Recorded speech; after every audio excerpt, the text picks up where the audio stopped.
Hola a todos, ¿cómo están? Bienvenidos al primer programa de Inversiones en Criollo, esta nueva propuesta que les estamos ofreciendo, en donde la idea básica es plantearles un poco una visión general del mundo de las inversiones, de la bolsa, criptomonedas y demás, justamente de la manera más criolla posible, sin demasiado tecnicismo, sin complicarlas, sin fórmulas mágicas y sin el secreto de la fortuna en 30 segundos. En este programa, en este canal, voy a tener la suerte de, primero me presento, mi nombre es Matías Guala, soy periodista y soy un inversor muy, pero demasiado amateur, les diría yo. Por eso no estoy solo para comentar, sino que me acompaña el asesor, uno de los mejores asesores de las mejores plataformas de inversiones de Argentina, el señor Luciano Cavillón. Luciano, ¿cómo estás?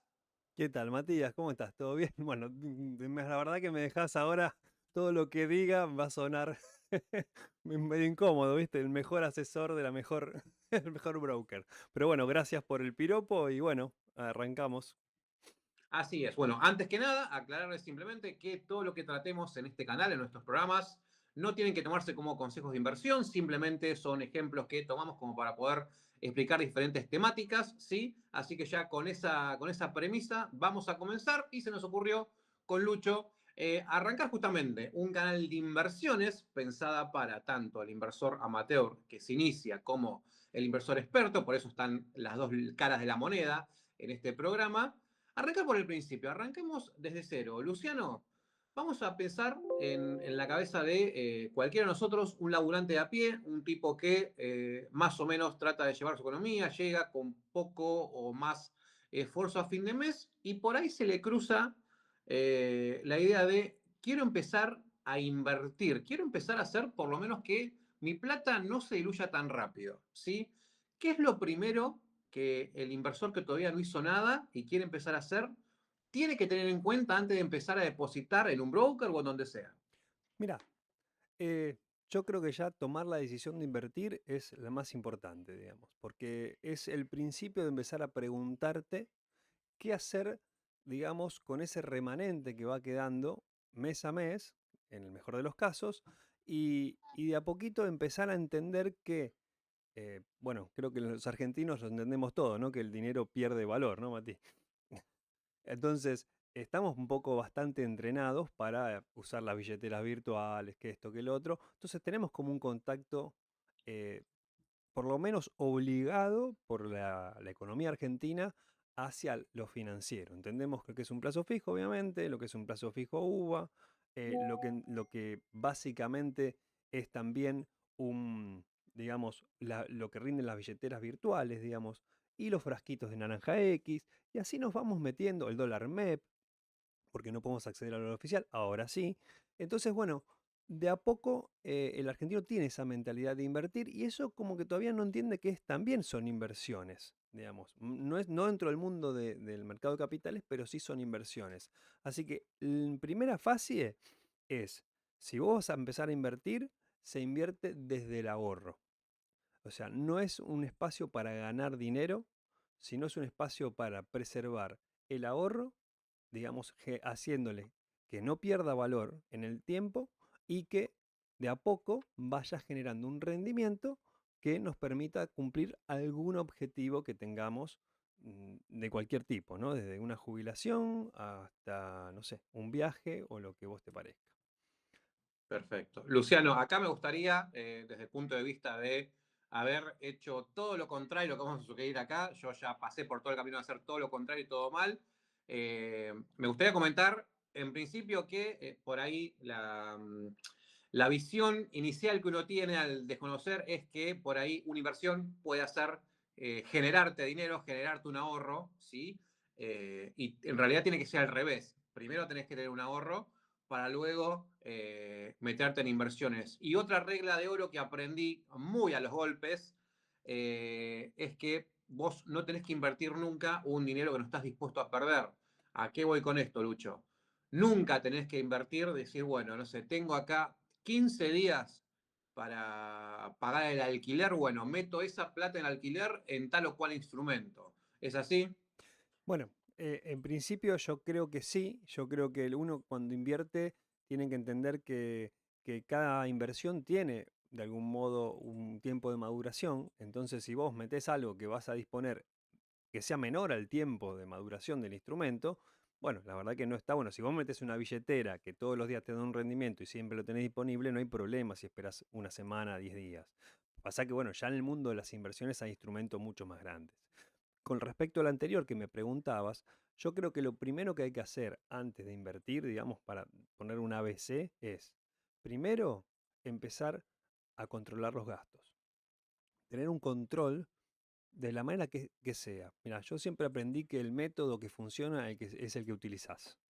O sea, porque puedes hacerlo con lápiz, lo puedes hacer con Excel, lo puedes hacer con una aplicación, pero el que va a funcionar es el que a vos te sirva. Si te gusta escribirlo, escribilo. Si te gusta usar el Excel, hacelo. Si querés una aplicación, usala. Pero vos registra cuánto ingresó en el mes y todos los gastos que vas haciendo. Y sobre todo los gastos chiquitos, que son los gastos hormigas que se nos van escapando. Que uno dice, no, pero yo meto un cafecito, no pasa nada, que esto, que La lo otro. docena de empanadas, la pizza un viernes. Claro, no pasa nada, es un gustito, no pasa nada. Pero cuando hiciste la cuenta, a 2.000 pesos por día, el café, digamos, son 60.000 pesos al mes, son 600, más de 600.000 pesos al año. Y la verdad que a mí me gusta siempre hacer la idea de que tenés que multiplicarlo por el año, digamos. Si vos ahorrás 1.000 pesos por día, son 360 lucas al año. Y si vos gastás 1.000 pesos por día, es lo mismo. Entonces me parece que, bueno, en principio es, si podés hacer un control de gastos, también vas a ver qué capacidad de ahorro tenés. Eso es un dato que siempre se nos escapa. O bueno, está el método violento que es cobro y el 10% lo ahorro. Y después que sea lo que Dios quiera. También, si te funciona, dale para adelante, porque en el fondo siempre es lo que a vos te funciona. Así que en eso yo no me meto. Si a vos hay gente que le gusta anotar, hay gente que es puntillosa, hay gente que es violenta y dice, no, yo agarro el 10% antes de nada, lo meto en una caja fuerte bajo 7 llaves y después, bueno, no comeré los últimos 3 días. Pero bueno, ese para mí sería el ABC y después lo que hablamos alguna vez, que son las famosas tarjetas de crédito. Ahí está para mí el gran problema que tienen todos los que intentan ahorrar, que es que la tarjeta de crédito te distorsiona tu percepción de ingreso. Quiere decir, a ver, vos tenés, por decir un número redondo, 1.000.000 de pesos, que es lo que ganás, y si a fin de mes vos usando la tarjeta de crédito tenés 1.000.000 de pesos guardado en la cuenta, no hay problema, pagás y listo, y gastaste 1.000.000 de pesos. Pero ¿qué pasa si a fin de mes gastaste 1.000.000 de pesos y tenés que esperar que entre el otro sueldo para pagarlo? Claro. Entonces no gastás 1.000.000 de pesos, estás gastando más de a poquito. Entonces entras en un proceso de que vos crees que pagando la tarjeta estás, pero estás desfasado financieramente. Entonces vos no estás ahorrando. Y para empezar a ahorrar tenés que lograr romper ese proceso. Tenés que lograr que mes a mes, no sé, ahora la tarjeta es 800, entonces ya te quedan 200. Vas guardando y el otro mes pagas 600, ya te quedan 400. Y así hasta que llegue a fin de mes y te llegue bien el número. Así que bueno, ABC, controla tus gastos, Ujú. fíjate las categorías que más te sirvan para eso, digamos, bueno, la manera que puedas, obviamente reducir las deudas, todas las que vos puedas. Y bueno, la idea sería dar a cero. Y recién ahí, con el ahorro genuino, vamos a empezar a hacer el procedimiento. Que no termina ahí, ¿eh? No Bien, termina ahí. Lucho. Perfecto. Dos comentarios o dos consultas con respecto justamente a esta primera parte, que en realidad es la más importante, empezar a controlar los gastos para poder tener un resto. En principio te consulto. Uno, digamos, por visión popular o por, digamos, sabiduría popular, dice, no, si pagás el mínimo de la tarjeta, te comen los intereses. Eso es el dicho. ¿Podés explicar brevemente por qué se dice te comen los intereses? Esa es una. Y segundo, un tip, quizás para el que nos está viendo, yo soy de llevar mucho en Excel y demás, pero por ahí, a ver, yo me compro un alfajor con una gaseosa en un kiosco, la verdad que entrar al Google Drive para el Excel, la verdad que es bastante tedioso. Entonces, hoy en día tenemos una herramienta que es la inteligencia artificial, cualquiera de ellas, en donde uno puede hacer una indicación, un prompt se llama, ¿sí? Donde le dice, mira, yo voy a recibir tanto dinero y te voy a pasar los gastos. Entonces vos salís con la gaseosa y con el alfajor del kiosco y le mandás un mensajito, gaseosa más alfajor, 3.000 pesos, ¿sí? Y la misma inteligencia artificial te va haciendo un resumen y al fin del día puedes hacer directamente copiar y pegar el resumen de gastos de ese día. Está muy bueno porque, como te digo, muchos que nos gusta escribir, que quede en algún lugar, tener el Drive abierto con un Excel y salir del kiosco, entrar a la celda, poner editar, alfajor más, es bastante tedioso y de esta forma se hace más fácil.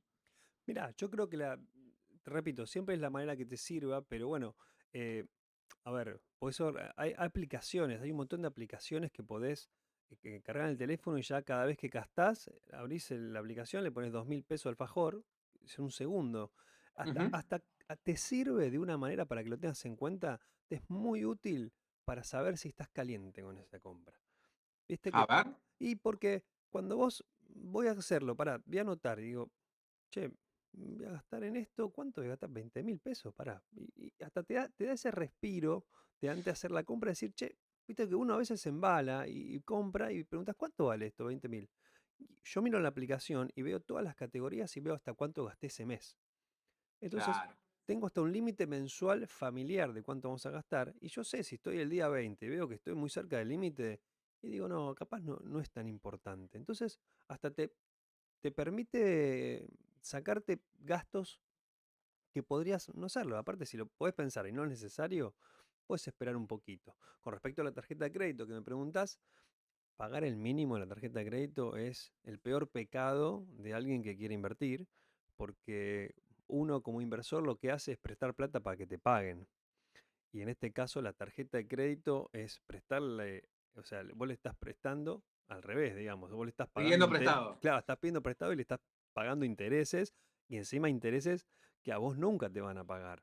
Esa es lo peor, o sea, es una de las tasas más altas, esos punitorios que te cobran. Y te digo, la tarjeta de crédito vive de los que pagamos, pero mejor vive de los que no pagan o los que pagan el mínimo, porque prácticamente en 3 4 meses te sacaron todo lo que debías en intereses. Y siempre debes. Y es una bola que no termina nunca. Así que bueno, nunca la mínimo. Está bien, si no podés, no podés. Entiendo que a veces no es un problema de gastos, ¿no? Eso también lo quiero aclarar, que dicen, che, yo ahorro, ahorro, ahorro, pero pará, estoy al punto de no comer. Bueno, a veces es un problema de gastos, a veces es un problema de ingresos, a veces estás en un trabajo que eh, tenés que empezar o aprender una habilidad nueva, o estudiar algo, o buscar un trabajo más, o que alguien más en la familia trabaje. A veces es un tema de ingresos, a veces es un tema de gastos. Así que no descarten la posibilidad de crecer y animarse a buscar un trabajo nuevo que te cubra los gastos realmente y puedas darte una vida mejor. Así que bueno, a tener en cuenta. Perfecto, Luciano. Otro punto a tener en cuenta antes de empezar a meterse en los instrumentos es este caminito que nombrábamos. El primer paso era justamente controlar los gastos, disminuirlo todo lo que se pueda para que nos quede un resto, ¿sí? Eso por un lado. Y por otro lado está lo que yo llamo el fondo de emergencia, ¿sí? Es en un país donde hay tanta inestabilidad laboral, donde realmente uno no sabe cuánto tiempo más le va a durar un trabajo, cuánto va a perdurar en una empresa o en un oficio, ¿sí? Ujú. Si uno quisiera quedarse tranquilo, ¿sí? Con que tengo mi trabajo, tengo mis ingresos, pero quisiera hacer un fondo de contingencia, un fondo de emergencia, por si el día de mañana me quedo sin laburo, ¿sí? Ese fondo de emergencia, según tu óptica, Lucho, ¿cuánto decís que tiene que contemplar en cuanto a meses de vida? Yo estoy gastando, vamos a poner como vos decís, un número redondo. Estoy gastando por mes, entre alquiler o lo que sea, los gastos que sea, más la comida para vivir, mínimamente vamos a poner 1.000.000 de pesos, Ujú. ¿sí? Sí, sí, Y yo antes de poner a invertir, quiero decir, bueno, antes de empezar a usar cualquier instrumento, quiero tener un techito donde acobijarme si me pasa algo. entiendo. Mira, yo, mira, todas las personas que yo asesoro son totalmente diferentes. Y las Sí, situaciones son diferentes. Hay gente que no tiene que armarlo, hay gente que yo antes de decirle no inviertas, si estás pagando el mínimo de tarjeta, termina de pagar todos los gastos, la tarjeta tiene que estar en cero. Y bueno, y lo segundo que planteo una vez que saliste de las deudas, una vez que lograste ahorrar, que tenés un control de los gastos, es empezar a armar este fondo de emergencia que no solo te sirve para el lado de que si hay algún problema o un imprevisto, te protege y te cubre, sino que te sirve para el lado de que no vas a afectar la maduración de las inversiones que vamos a ir haciendo. Entonces, para mí, el ideal, si vos tenés 1 millón de pesos de gasto todos los meses, que estoy hablando, no estoy hablando de los gastos de todos los gustos de la vida, ¿no? O sea, los gastos de el alquiler, la luz, el gas, el celular, eh, y bueno, y la comida. Ponele que si eso es como vos decís, 1 millón de pesos, bueno, el ideal desde mi punto de vista son 6 meses. Sería con 6 millones de pesos, suficiente, digamos. Si tenés 3 millones, bueno, está bien. Dependerá también de la situación. Hay gente que vive con los padres, hay gente que no alquila, sino que tiene su casa propia. Bueno, lo vas mixturando. Si tenés familia, me parece que es mejor tener 6 meses. O sea, Claro. que si no tenés, o sea, resguardate bien, porque, viste, a los chicos no le podés privar de la cuota del colegio, de ciertas cosas. Estás solo, bueno, capaz te la bancas un poco más. Así que, para mí, el ideal es entre 3 meses si sos soltero y la peleás, y 6 meses es el ideal en todos los casos. O sea, seas casado o soltero, siempre te hace resguardo. Obviamente, estamos hablando en Argentina. O sea, no puedes tener la plata parada. Te habló de 6 meses en un frasquito de naranja X, los vas poniendo en alguna, bueno, hasta se puede hacer en alguna letra, que dé alguna inversión, pero eso te habría que hablar ya con el asesor. Pero básicamente, si no, en la cuenta, mira, en Mercado Pago, en Ualá o en alguna billetera, podés ir poniendo y vas juntando esa plata, y en los frasquitos creo que hasta 5 millones podés poner. Así que Exacto. por ahí, y la tenés a mano siempre. ¿M? Se rompió la heladera, me quedé sin, porque no es nada más me quedé sin trabajo. Sí. ¿Viste bien estas tormentas que vienen ahora? Bueno, ¿qué te voy a decir a vos, Bahía ¿Qué Blanca, me no? vas a decir a mí de tormentas? Pero Claro, por favor. justo, mira. Por eso te digo, o sea, el Hace imprevisto. 3 meses un huracán y ahora hace un mes una inundación que partió la ciudad al medio. ¿Qué me vas a decir a mí de contingencia, Lucho? Exactamente. De eso te estoy hablando. O sea, nadie lo espera eso, pero bueno, teniendo 6 meses guardados, se enfrenta de otra manera. Aparte también, mentalmente estás preparado de otra manera cuando vos tenés 6 meses guardados, digamos, en todo. Total. Hoy hablamos, fuera de cámara, y charlábamos el tema de que, no, porque esto, el otro, pero si vos tuvieras hoy 10 millones de dólares en el banco, ¿cómo te cambia la cara, no? ¿Cómo te cambia la cabeza, la sonrisa? Es distinto. Bueno, capaz no necesitas 10 millones, pero teniendo 6 millones también te cambia un poco la cara que teniendo cero. Primero estaríamos saliendo desde el Caribe si tuviéramos 10 millones de dólares. Estaríamos saliendo del Caribe en principio. Estaríamos en nuestro propio Con canal, un nuestro estudio. estudio, con maquilladores. Exactamente, no pasaría mi hijo por atrás hablando, sería mucho más fácil, pero Pero bueno, somos auténticos, Lucho. tal cual, es como sale y como tiene que ser, porque todos somos de carne y hueso y somos humanos, pero lo que te quiero decir es, no tenés que llegar a 10 millones de dólares, pero si podés lograr en un año juntarte de a poquito, 6 meses, de los gastos básicos, no te digo que tenés que juntar 6 sueldos, pero si tu sueldo es tus gastos son la mitad de tu sueldo o el 70%, bueno, juntate esos 70% por 6, y ya sabés que de cualquier cosa que pase tenés 6 meses para pensar. Porque ante los imprevistos lo que necesitas ante el shock, ante la desesperación, es tiempo.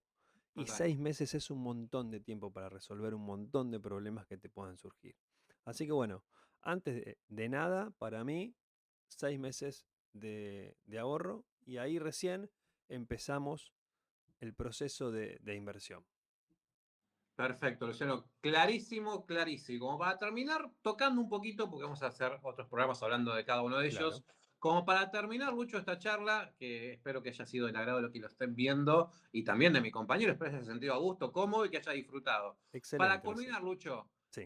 nombremos por ahí, por arriba, si querés, 2 o 3 instrumentos para empezar, digamos, a acercarse, a amigarse con esto de las inversiones, que no es que es una estafa, que me van a robar, que voy a perder todo en 30 segundos. Algún instrumento de lo que se llama renta fija, de esa renta, que es esa inversión que a vos te da un rendimiento ya asegurado de acá a un tiempo, algo para que el que recién empieza diga, voy a empezar a tantear este mundo con esto, que sé que no voy a perder. Bueno, en algún momento vamos a tener que hablar un poco cómo funciona todo el mercado de capitales. Eh, yo voy a hablar de un solo instrumento, Muy bien. y que creo que podemos asociarlo a uno que conocen todos, digamos. Sí. Dentro del mundo de las inversiones a grandes rasgos hay dos divisiones principales, la renta fija y la renta variable. Dentro de la renta fija, la palabra fija viene como, sí, algunos podrán asociar la palabra plazo fijo, o sea, quiere decir que vos en el momento que comprás ese instrumento, ya sabés cuánto te va a rendir y a qué fecha. Igual que un plazo fijo, o sea, funciona exactamente igual. La diferencia es que estas letras generalmente rinden un poco más que el plazo fijo, podés hacerlas un poquito más largas, digamos, y podés manejar los tiempos y los términos. Digamos, es como ir un poquito más atrás, o sea, un poquito más profundo, o sea, te da un poquito más de movimiento. Así que quizás una letra en pesos, una de las más conocidas de este momento se llama LECAPS, son letras capitalizables, que dan hoy entre un 36 y un 37% anual. Que vos me dirás, es lo mismo que está dando el plazo fijo. Exactamente. Pero tiene una trampita. Vos la LECAPS no la podés hacer a 30 días, a 60 días, a 90 días y así hasta prácticamente 2 años. Sí. O sea que si te rinde 36% más o menos, que son 3% por mes, y vos compras a un año, te asegurás rendir 3% durante 12 meses, cosa que el plazo fijo te lo asegura solo por un mes, porque habrán visto que el plazo fijo cada vez que renovás varía Sí. ese interés. Bueno, Como las billeteras van cambiando el rendimiento todo el tiempo. la billetera te lo asegura por un día. Hoy te di Claro. esto, mañana 23. Y decís, bueno, está bien, pero yo te lo di hoy, te lo cubrí. Es renovar un plazo fijo día a día con la billetera, que de hecho es eso. Cuando termina el día, hace un fondo común de inversión, suscribe y te lo devuelve al otro día, que en realidad, como hay liquidez, nunca sabes que te lo chupó el dinero, pero en realidad hay una parte que está en un fondo que se llama Money Market. Pero bueno, el primer instrumento dentro de la renta fija para que empecemos a pensar es la letra. Con eso no quiero decir mucho más, profundizaremos un poquito más allá, que hay unos conceptos lindos que se llaman duration, que es lo que te va a permitir entender por qué el plazo fijo es distinto a la letra. Perfecto, Luciano. Bueno, con esto me parece que fue una linda entrada al mundo de las inversiones, una empanadita antes de que te llegue el plato. Yo relaciono todo con la comida, así que una linda empanada frita acabamos de brindarles. Espero que les haya gustado, espero que nos puedan acompañar de ahora en adelante. Como les decía, la idea es, sin tecnicismos, sin fórmulas mágicas, hablar de inversiones en criollo, por eso justamente el nombre, que todos entendamos y que todos nos sintamos a gusto en ellas. ¿Sí? Hasta aquí fue el primer programa. Mi nombre es Matías Guala, periodista, inversor muy, muy, muy amateur, ¿sí? Y como contrapartida, como totalmente lo opuesto, me acompañó el señor Luciano Cabillón. Él no solamente es un experto en inversiones, sino que también es asesor financiero. Así que, Lucho, muchísimas gracias por el tiempo, por la buena onda y esperemos que esto se alargue mucho por mucho tiempo. Bueno, muchas gracias Matías, la verdad que la pasé bárbaro, un placer y bueno, ojalá sea el comienzo de muchísimas más cosas porque la verdad que es un mundo tan apasionante y tan vasto que nos va a llevar tiempo recorrerlo y va a ser un viaje maravilloso, espero así. Muchas Vamos para gracias, eso entonces. Hasta la próxima. Hasta la próxima.